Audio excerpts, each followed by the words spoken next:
Business Brain, episode 538 for Casual Friday, April 5th, Walk to Work Day 2024.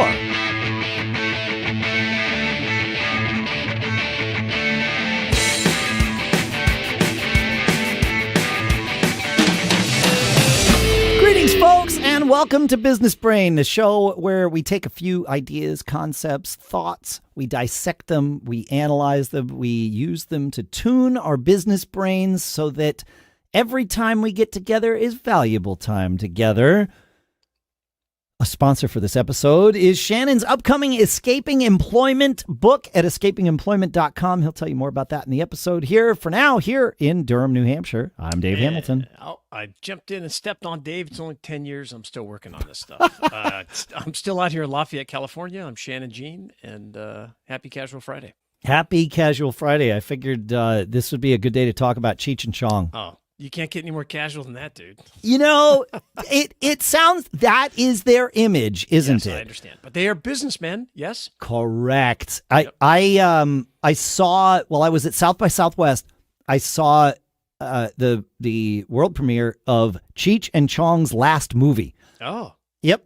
They were there. They did a Q&A after the film. They showed up in this big, Cadillac that was smoking and had of course, right. Yeah, right. All the thing. And the movie is a documentary about them and their career and their relationship and all of that stuff. Right. So it was an interesting thing. The way they started out was actually Tommy Chong was a musician, and I've actually met his daughter. His daughter winds up in New Hampshire. She's come to see some of the shows, the theater shows that I've done. But he realized that, touring, and I'm oversimplifying it here, but, touring with a band was a lot more of a logistical headache than it was touring as a comedy duo. Because as a comedy duo, you only need two people, and that's it. Yeah. And so there were more of them. They really started as kind of a clone of another comedy troupe, and there were more of them, and they, one by one, people sort of left, and then there were two.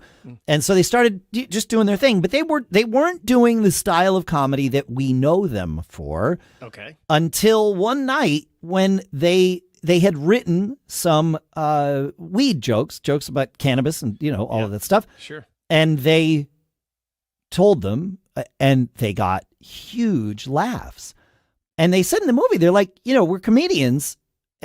Most comedians at that time, and I think also at this time, it's not, I don't want to say most comedians, but it's not uncommon, like it is amongst musicians, to find people smoking cannabis. Like if you're going to be a musician and hang out with musicians, whether you choose to or not, you just know that it's going to be it's going to be there. And the same is true in comedy, in the comedy world, according to them and others, but certainly according to them.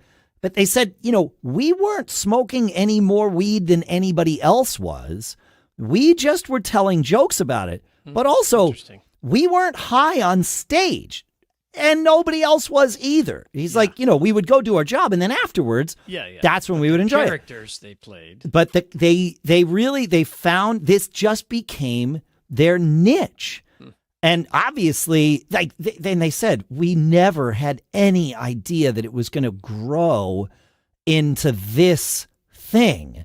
This is, beyond anyone's wildest dreams, that this comedy duo that started talking about weed would become this brand, right? And it really saw an ad for the Cheech Chong gummies. Yeah, up on online. That I love. I like CBD a lot. It actually I wound up having it prescribed for me years ago. Yeah, the Cheech and Chong CBD gummies, which they don't make anymore, but maybe after they hear this episode they will. Yeah, they don't make the pure CBD gummies anymore. They had these CBD nano gummies that I loved. Those, they were some of the best formulated CBD gummies that I ever found. Interesting. Yeah. But they stopped making them, I guess, because they weren't selling. Yeah. And so now they sell the ones that are like a blend of CBD and THC and, and all the other stuff.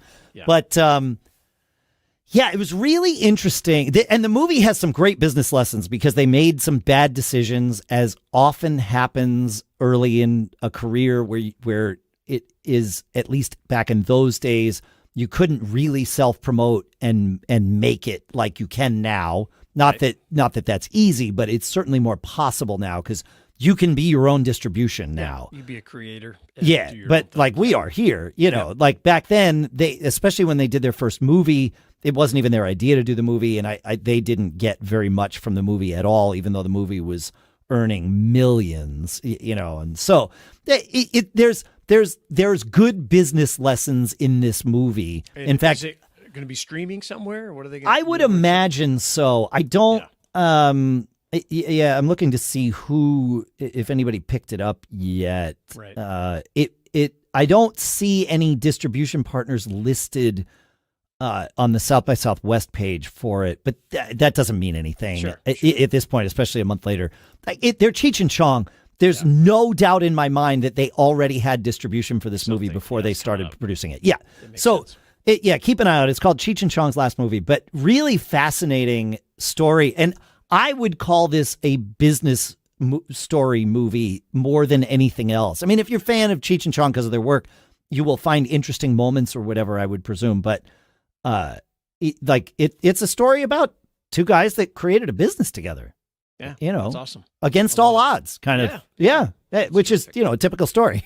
But good stuff, man. But it was good. It was really, and the part that blew me away was the weed thing was just almost an accident. Yeah, almost. Really cool. And I love the alter ego thing, right? Where we're playing characters. We don't walk around with our smoke coming out of our car.